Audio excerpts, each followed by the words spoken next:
with your consent, I would like to begin now. Please. Okay. Distinguished guests, Dr. Ajay Kumar, members and media friends, I have this extreme great pleasure in extending a cordial welcome with Dr. Ajay Kumar, IAS Defense Secretary, Ministry of Defense, Government of India, on Atmanirbhar Bharat, a golden opportunity for industries, this afternoon. We're indeed very thankful to Dr. Kumar for kindly accepting our invitation to attend members of our chamber. India has the second largest armed forces in the world and one of the largest importers of defense equipments. Demand requirements are huge, and this sector has a lot of hope for Atmanirbhar Bharat and Make in India to succeed. India plans to spend close to $130 billion in the next 5 years as achieving self-reliance in defense production. The government has opened up the defense industry participation to provide impetus to indigenous manufacturing. This opening up has paved the way for foreign original equipment manufacturers to enter into strategic partnerships with Indian companies. Annual turnover by private sector in defense and aerospace sector in 1819 was $2.4 billion. 100%, and also 100% FDI is allowed in the defense industry. We feel that domestic indigenous industries should be given a level playing field and encouraged so that the goals of our Atmanirbhar Bharat are accomplished. A 5.8% increase in defense allocation was recorded in budget of 2021 compared to budget of 1920. The year 2021 envisaged a total outlay of 30.42 lakh crores, out of which 1 for capital expenditure for defense organizations, including modernization and purchase of new weapons, platforms, and military hardware. Only 2 weeks back, the Defense Acquisition Council, headed by the Defense Minister, approved proposals to procure equipment to 27,000 crores from domestic industry. This opens a floodgate for a lot of opportunities for the industry as a whole and MSME sector in particular. The Chamber would like to play the role of a facilitator for our members to take benefit from this huge opportunity. Sir, we seek your thoughts on how private sector, especially MSMEs, themselves in this supply value chain and benefit from the same. All defense products that have a development cost of less than 3 crores have been reserved for MSMEs. We request you to kindly highlight this aspect for the benefit of our members. We would also request you to highlight the following priority areas, like indigenous design development manufacturing to back MSME units which have proven competencies in design and innovation, the Make 1 and Make 2 categories which will encourage local development and innovation and will alleviate some degree that the high cost of capital that defense manufacturers have to deal with, and also other projects that can benefit the industry and SMEs. Sir, there are 2 defense corridors in India, one in Uttar Pradesh and the other one in Tamil Nadu. We would like to know if another corridor can be set up in West Bengal, because we have a very strong traditional engineering background and a lot of small industries can benefit from this ecosystem. Big defense PSUs like Garden Reach Shipbuilders are reaching out to industry in other states like Maharashtra and Tamil Nadu for sourcing. The Chamber would like to be a facilitator so that industrial units in Bengal can benefit from this outsourced work. With these few observations, I would now request Dr. Ajay Kumar, IAS Defense Secretary, Government of India, to kindly address us. Sir. Good afternoon. Shri Akash Shah, President of Merchants Chamber of Commerce and Industry, and friends who are participating in this webinar today. First of all, I will take the opportunity, I'd like to thank Merchant Chamber of Commerce for the opportunity given to me to speak to তুমি কি সাউথের দিকে আসবে নাকি? I would request everybody to mute the. সাউথের দিকে মানে ক্যালকাটা ক্লাবে অ্যাকচুয়ালি আমার সাথে ব্যাগ ফ্যাগ দুনিয়ার জিনিস আছে। Excuse me, everybody, please mute yourselves. Lake club হতে পারে, আমার অফিসের পেছনে একটা ফার্স্ট ক্লাস একটা আছে। Mungun, please eject the person making these. Sorry, sir. Please continue, sir. Yeah, no problem. So thank you very much for having invited me and for having provided this platform. And I really welcome this opportunity because I think in the coming years, industry has a huge role to play in defense sector. And that is why I think the topic of this webinar, Atmanirbhar Bharat, a golden opportunity for industries, is so very relevant. And since this is the role of private industry is increasing, this webinar and the opportunity to speak to your members becomes that much more important.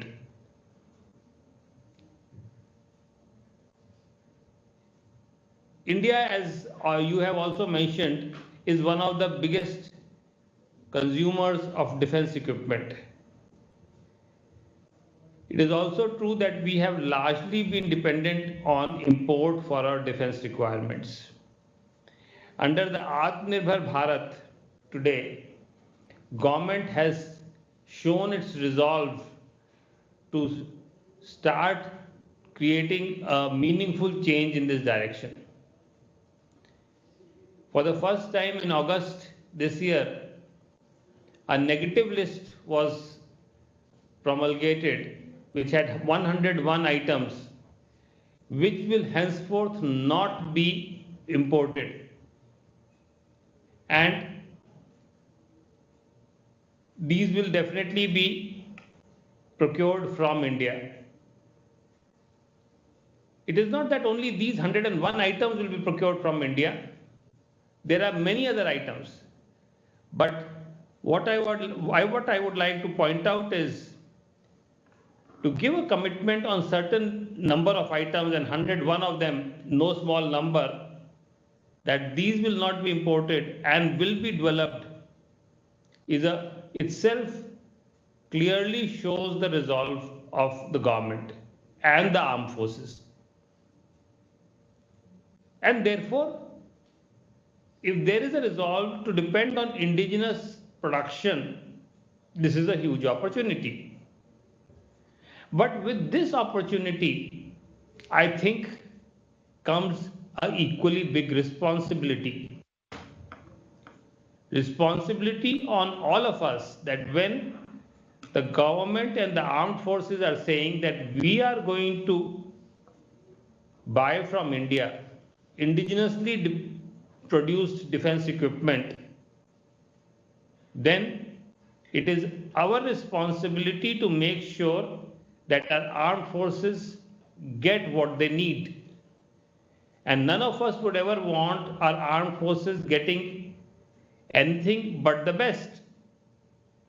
Therefore, now is the time for all of us to make sure that since the window of opportunity has been opened, since government has said that we are going to buy from India, since government has said we are opening up doors to the private industry along with the public sector, can we deliver at this point of time? Let me elaborate on this topic. Where are the opportunities? And I would like to say the opportunities in 4 major buckets. One is the manufacturing bucket. The second is the technology development bucket. The third is the exports bucket. And fourth is the disinvestment bucket. In the manufacturing bucket, the first set of opportunities arise because, as you have rightly said, the Indian defense public sector undertakings and ordnance factories are outsourcing nearly 40% of their work. The total turnover of our defense PSUs and OFB being about 75,000 crores, this provides an opportunity of about 30,000 to 35,000 crores. But in the defense acquisition procedure, which was promulgated on 1st of October 2020, a major decision has been taken and not everyone realizes the impact of the decision. The value addition requirement for any item to be considered domestically manufactured has been increased by 10%, which means at today's production rate of 75,000, which DPSUs and OFB are producing, roughly 10% more value addition will have to be done through Indian industry, which means this decision alone in today's levels results in a business of 7,500 crores. And as the business increases, it will go to 10,000 crores. This, I think, is an additionality which our MSMEs and defense industries should take advantage of. The second big thing for those who are in the space of servicing the defense PSUs and OFBs is the indigenization policy which has been promulgated, which clearly provides that if you indigenize an item which is hitherto being imported by the defense PSU, you can, and even if you are a single vendor who indigenizes it, order can be placed on you, number one. And to make sure that economically viable size of the order is available, because sometimes on indigenization, continuously questions are asked whether it is possible because economical viable size is not there. So provision has been made that long-term orders can be given from 5 to 10 years to make the indigenization of that particular system or subsystem economically viable. Let me come to those units which are today directly supplying to the forces. So first category is those manufacturing units which were supplying to DPSUs and OFB. Now let me talk of those who are supplying directly to forces. And again, the October 2020 defense acquisition procedure has reserved orders up to 100 crores for the MSMEs only. So such items are today will go to the MSMEs. Second is, before any item is purchased, a clear survey and effort is made to see if this item can be supplied by the Indian industry. And there are multiple kind of options of make category, so that which enables Indian industry to make these products meet the value addition requirements and supply to the armed forces from India. These make categories today allow Indian industry to have technology tie-ups with foreign OEMs and supply, as long as there is no Indian technology available. There is a clear hierarchy of preferences that has been given, so that if there is an Indian technology, that gets preference, but if there is no Indian technology, you can tie up with a foreign technology partner and make in India and give it to the Indian armed forces. Third big opportunity in this category I would like to mention is the recent intergovernmental agreement that we had with Russia. As you are aware, a lot of our platforms are sourced from Russia, and spares, maintenance, servicing of these platforms is a huge business opportunity. For the first time, we have entered into an intergovernmental agreement with Russia that instead of sourcing those spares and maintenance requirements from Russia, importing it from Russia, these should be made by joint ventures between Russian OEMs and Indian industry in India and made available to the armed forces. It has two advantages from our perspective. One, the lead time for making these services and spares available reduces because these will now be supplied from India. Secondly, also because now that it is being made in India with Indian labor and Indian infrastructure, and the transport and logistics costs have reduced considerably, this cost will come down significantly.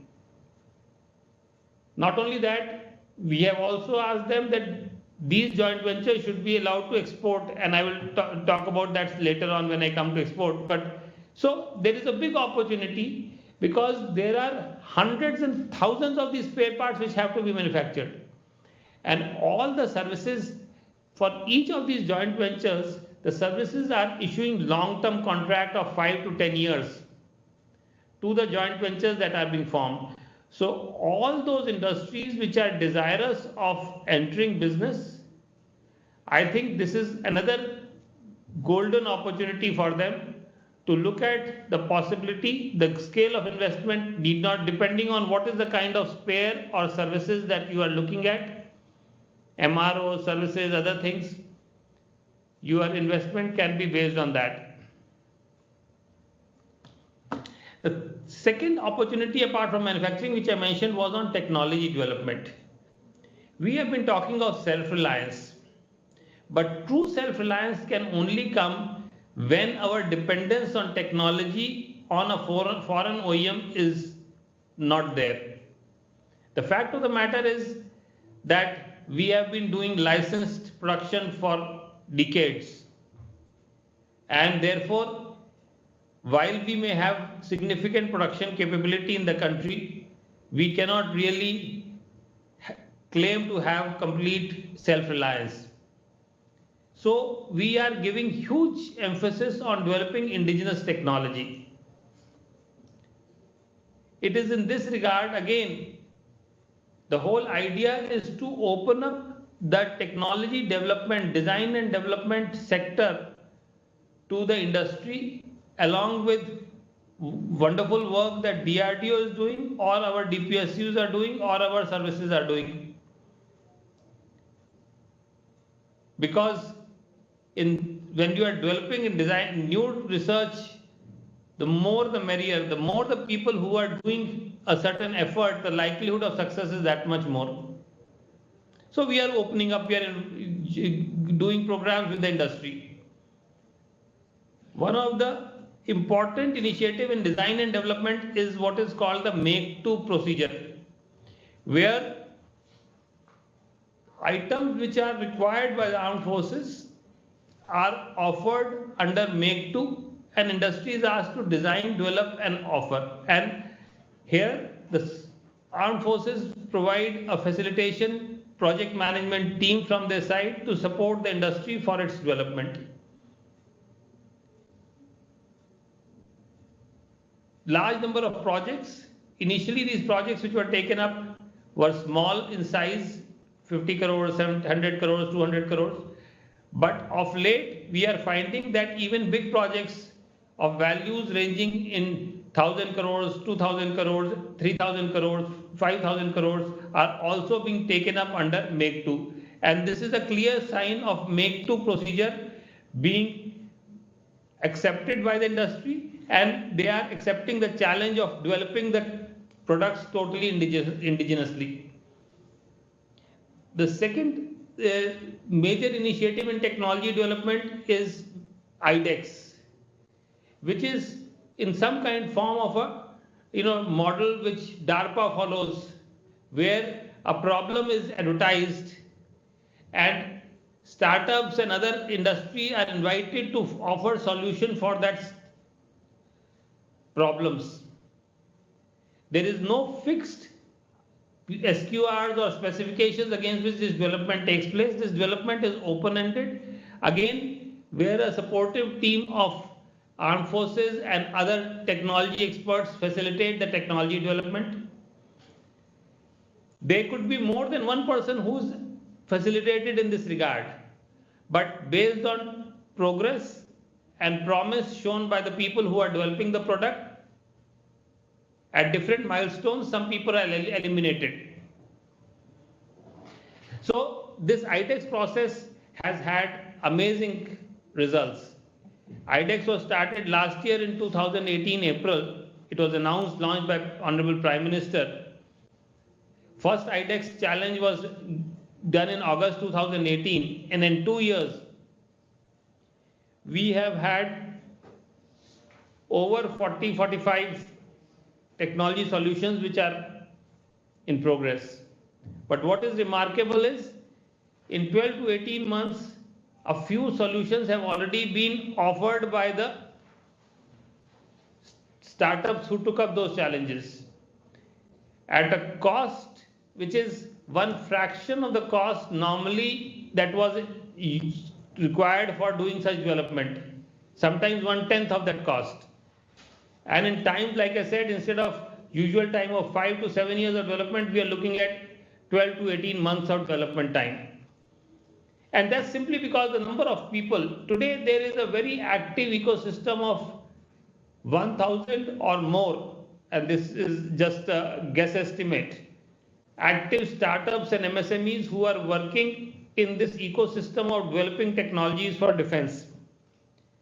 The response has been so remarkable that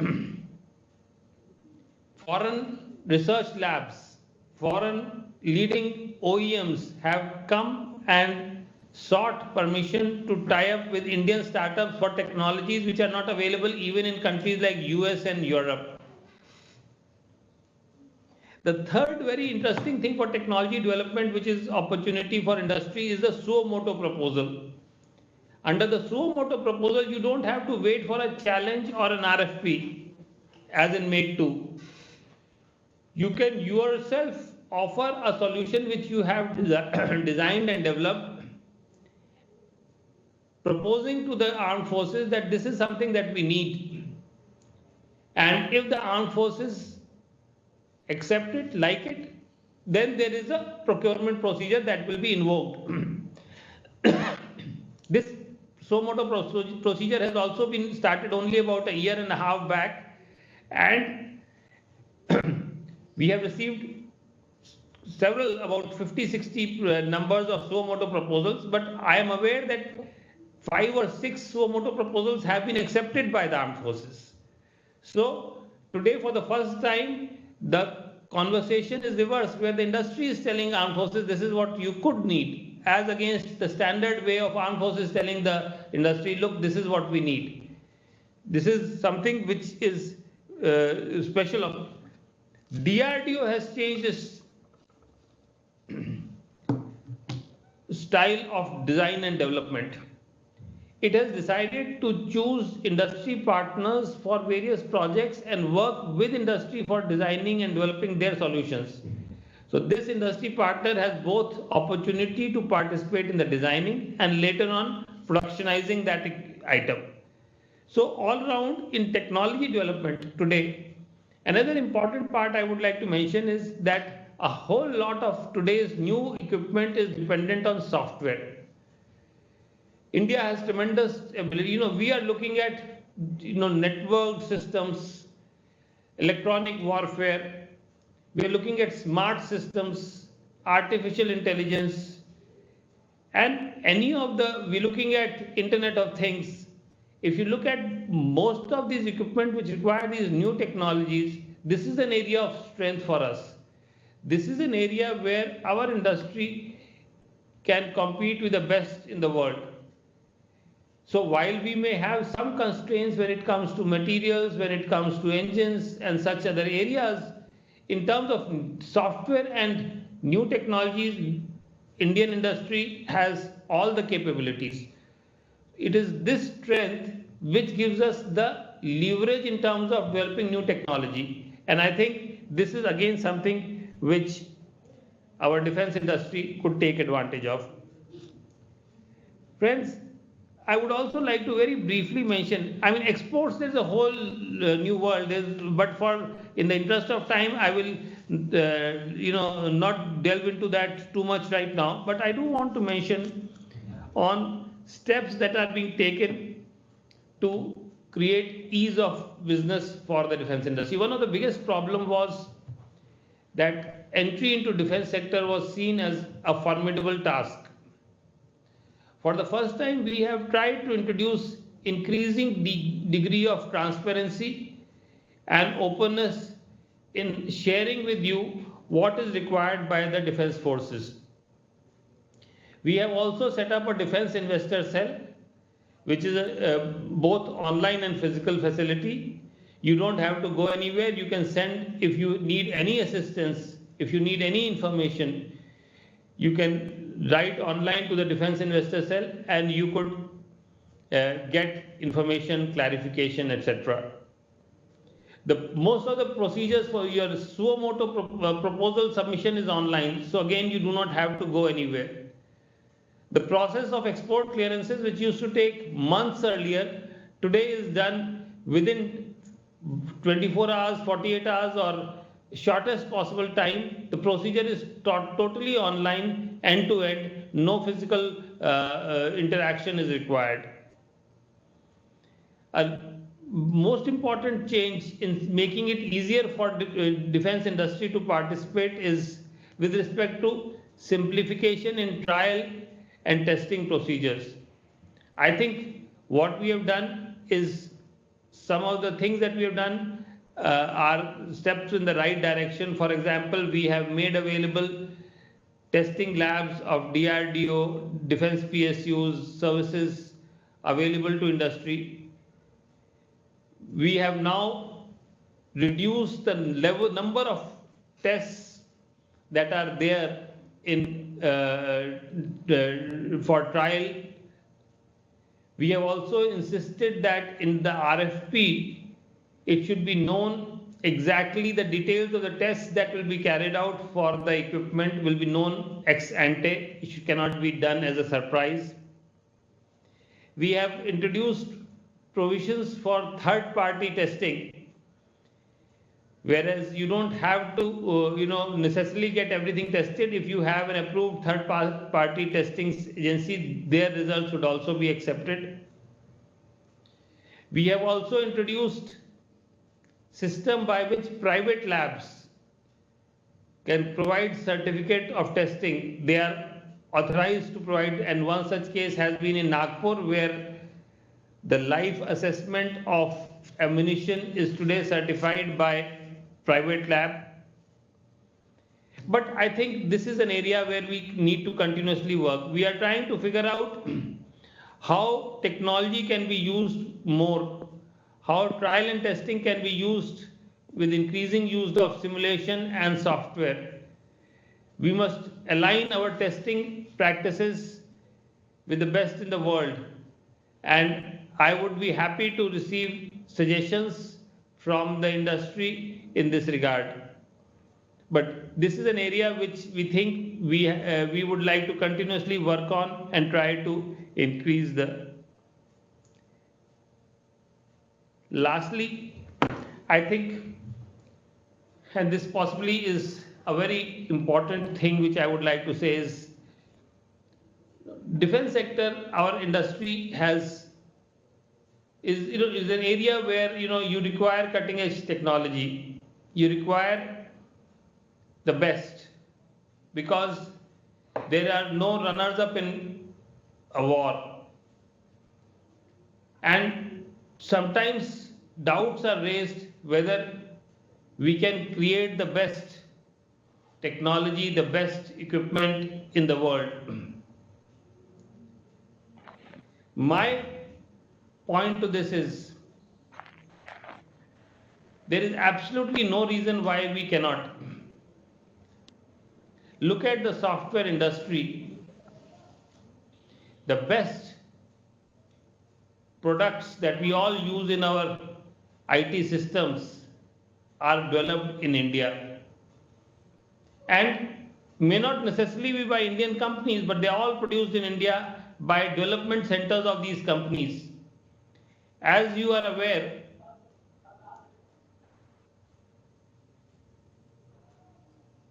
India, one of the fastest area in software growth as per NASSCOM figures is development and engineering. Much faster than software services it is growing. All major global OEMs have their development centers. Sometimes their biggest development centers, even bigger than their host country, home country, are located in India. And none of them are doing this on charity. They set up their development centers here because they find it provides value to them. And which is fair deal. When I was in electronics, there was a saying that there is no chip in the world which does not go through an Indian's hands. If we are designing all the latest chips, एक तो लोई होता है लोई ये and like I said, even in defense, our own experience has shown that the leading research labs of the world, the leading global OEMs of the world are coming down and wanting to work with our Indian startups on technologies which are not even being developed in their own countries. If this is how the world is unfolding, there is absolutely no reason why we cannot do it. And unless we make a start, it is not possible to reach the destination. In 2014-15, when we started the Make in India story in electronics, which I had occasion to be directly associated, electronics was a dead industry in this country. And electronics was the import of electronics was greater than that of oil. Just to mention the way in the last 4 or 5 years, if you look at how the mobile manufacturing has grown from just 2 factories to over 150 factories today. Today, we are the fastest growing electronics manufacturing hub in the world with tremendous amount of capabilities. If these changes can all happen in a short period of time, there is absolutely no reason why in the defense sector also similar transition cannot happen. So I think this is a golden opportunity. This is a big opportunity, and I invite all the industry to come forward. Friends, I just want to say in the end, whether it was in electronics or IT or whether it is in defense, this journey of making India a big destination in the sector can never be done alone by the government. It has to be done jointly, and therefore this process of discussion, mutual collaboration, suggestions needs to go on. I have always believed that a lot of knowledge that one receives through such discussions has helped to formulate policies to remove any hurdles that continue to exist and move forward in a partnership model. So I wish you all the very best, and once again, thank you very much. Jai Hind.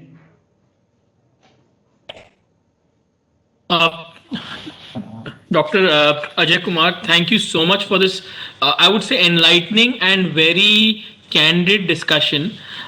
Before I open the house for questions, I would like to really compliment you and also the entire initiative for allowing so much information out in the open, and something like a suo moto proposal was something which I don't think our predecessors in the business community could think of as a means of engaging with the defense industry.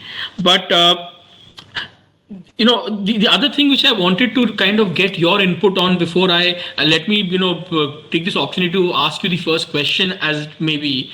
But East India has had a very glorious past in terms of providing engineering services in to not only the country but even to a large part of the world, be it the foundries or the other industries.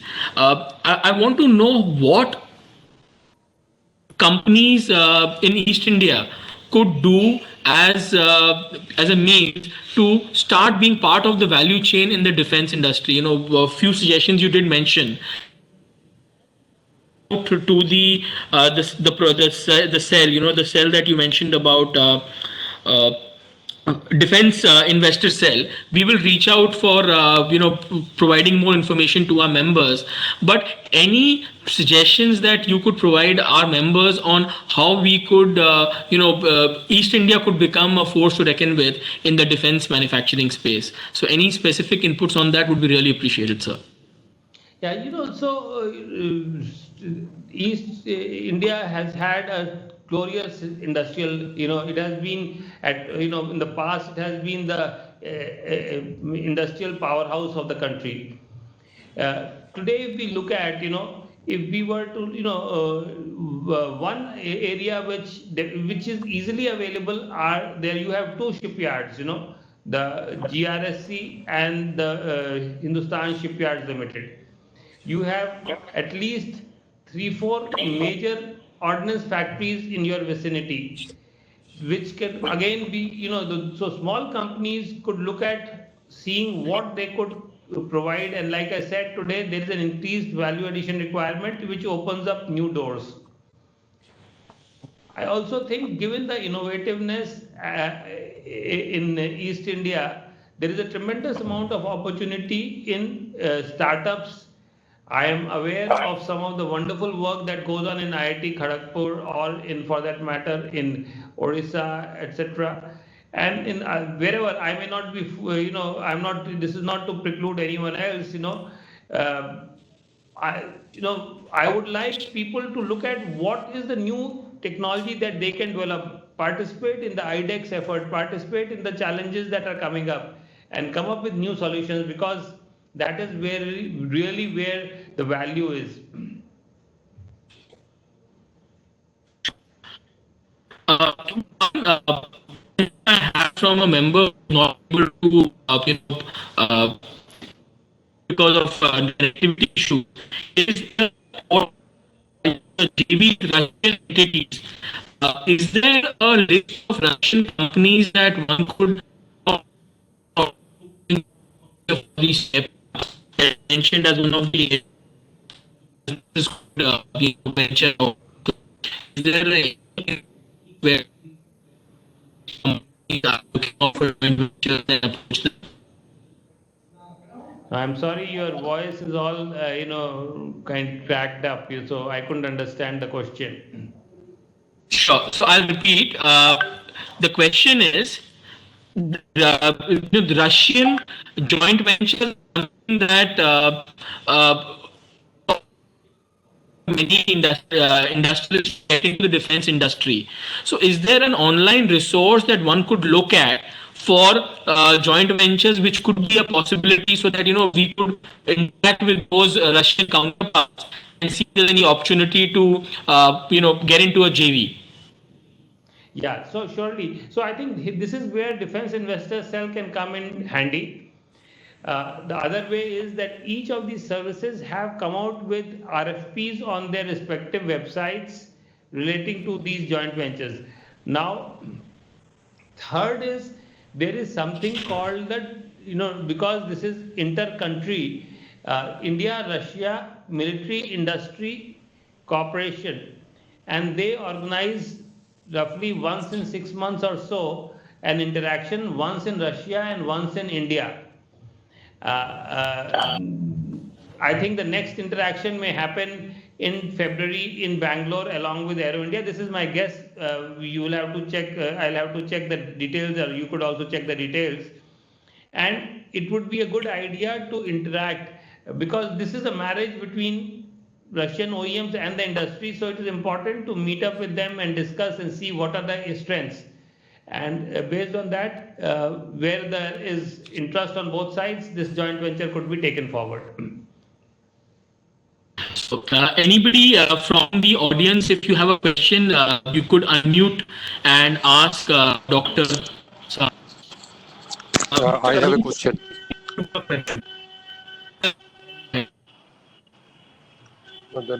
Am I audible? Yeah, I can hear you. Sir, my name is Mani Almal. I am basically with footwear, connected with footwear industries. Army needs lot of shoes, and even in Ordnance Equipment Factory Kanpur, we also make shoes for defense, army people. My issue is the shoes what we make, the shoes what we supply, the component what we use are definitely far below the standards. And the primary reason behind is when I meet them, it is the issue of L1, not the quality. If I produce a very good quality components for a good shoe, we cannot match the price what L1 can give you. And there is a big mismatch. The quality goes far behind, the price comes first. There is no, we presented a lot of things of international standards. But even if we have Atmanirbhar and good quality products which we supply to even global people, we are unable to supply to Indian defense units. Thank you. Very good point, So, for the first time in the defense acquisition procedure, we have officially provided now enhanced incentives for enhanced parameters of basically what you're saying is a better quality. So, if the user, the buyer feels that he is wanting better quality, then the rules now provide that he can provide up to 6% higher cost for that particular good. Now you may say that it is only 6%, but this is significant in terms of step that I am not aware of government department doing it anywhere else. But we have, and this has just happened now, like I said, in October. So in at least few contracts we have provided enhanced competition, enhanced incentive for better performance. Let us, once we see that there is this experiment or this new system works fine, we can further enlarge its scope.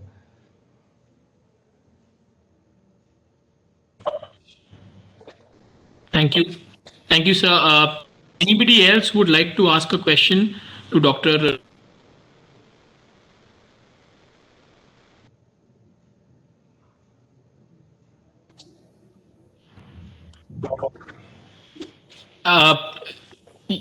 Yes, you're audible.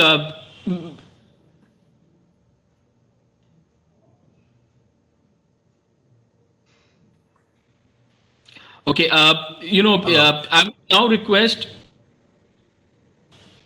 Hello, sir. Yes, please go on. Yeah, you're audible. Please go on. Okay.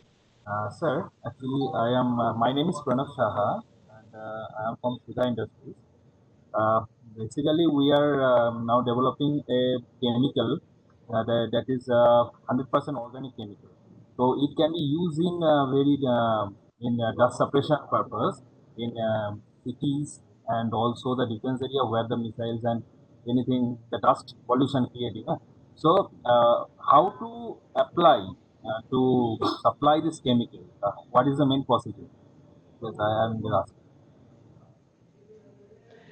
So I could not fully hear, but I understand you are making some chemical. Whom do you want to supply this to? Okay sir हम लोग actually chemical बना रहे हैं जो 100% organic chemical है, जो chemical use करने से जहाँ पे ज़्यादा धूल मिट्टी का प्रॉब्लम होता है, एयर क्वालिटी इंडेक्स का जो प्रॉब्लम होता है वो प्रॉब्लम सॉल्व हो सकता है. किस चीज तो का प्रॉब्लम इसी होता है?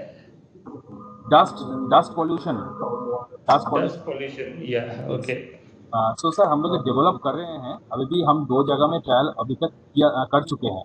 वेदांता और अदानी का जो पोर्ट है वाइजैक में, उधर हम ट्रायल कर चुके हैं। मगर हम लोग चाहते हैं कि वो केमिकल यूज हो।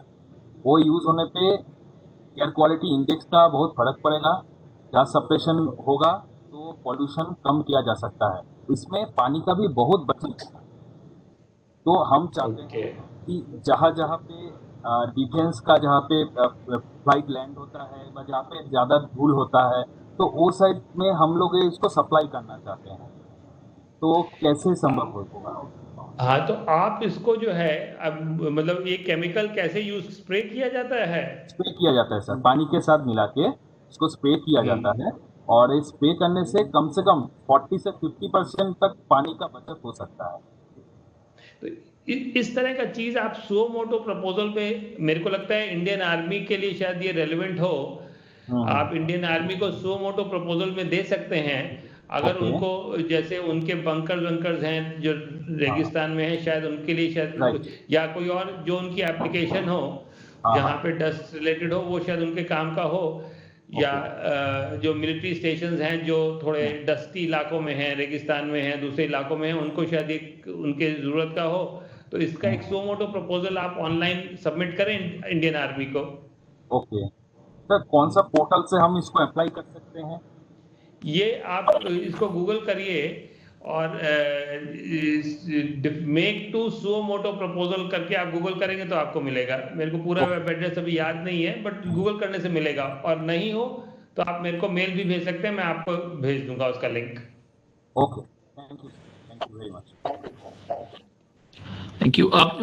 Because of paucity of time, we have time for just one more question. And so, if anybody has a question, please introduce yourself and ask your question in very brief. Hello, am I audible? Yes, please. Yeah, go ahead. Okay, very good afternoon, sir. Very good afternoon, sir. My name is Shonali. Good afternoon. And Yeah. I'm a wealth manager of insurance industry. But my question is that regarding defense. So when we are talking about Atmanirbhar Bharat, and that is the golden opportunity of industry, and my question is that in Indian Army we are using the whatever rank like captain, major, colonel, all comes from British Empire. But why do you think, sir, it should be changed? Now, what should be changed? So she's Indian actually Army referring to, rank. sir, she's referring to the army and the ranks which are British era. So you can feel free to not answer this question because it's not part of what we had decided. No, But yeah, sir, I would leave the this is not discussion part up. of, I don't think, That yeah, is my I don't think it is curiosity, part sir. of the discussion. So I don't think I would like to answer that. Okay, sir. Fair And one thing I want to mention, you, sir, that, on the Army Day on 7th December, the Army show their gratitude to the martyr, to National War Moment Memorial. So I appreciate that they use the wreath of marigold. So that is the good step of Atmanirbhar Bharat, because it would be some revolution in farming industry in flower. So I appreciate the step of Army. Sorry, thank you. Great. Sir, Thank you know, you. I think so much. Akash Saji, thank you so much. And I wish Just you and Mr. all the Anirudh members. actually, I would like to request Mr. Anirudh Junjunwala, who's our council chair for industry, to propose a vote of thanks to you, sir. Anirudh, may I request you to please go ahead and do the honors? Thank you, Akash. Am I audible? Yes, you are. Okay. Before I begin, I would just like to say a quote from our Honorable Prime Minister, who said, "A nation with a strong defense industry will not only be more secure, but will also reap good and rich benefits, economic benefits.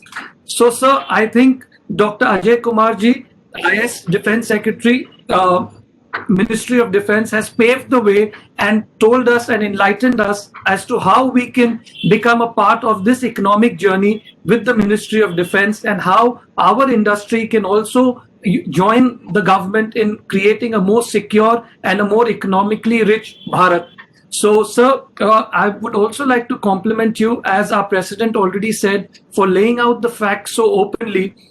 To a layman like us, the defense industry always seems to be shrouded with a lot of, secrecy and a lot of data which is not readily available. So I think it's a very proactive approach on part of the government to share details with the industry, give them a roadmap for the next 8-10 years, which is what actually an industry looks for, because short-term guidelines are not enough for an entrepreneur to go and put his money. So, sir, thank you so much for that, and congratulations on all the efforts. I'm sure with the positive outlook of the government, the industry, the Indian industry, will surely support the government in trying to make India purely an Atmanirbhar Bharat in terms of the defense equipments.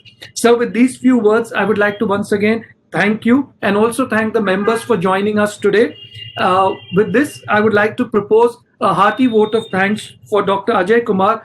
I request everyone to please carry this with a round of applause, please. Thank you. Thank you, sir. Thank you, sir.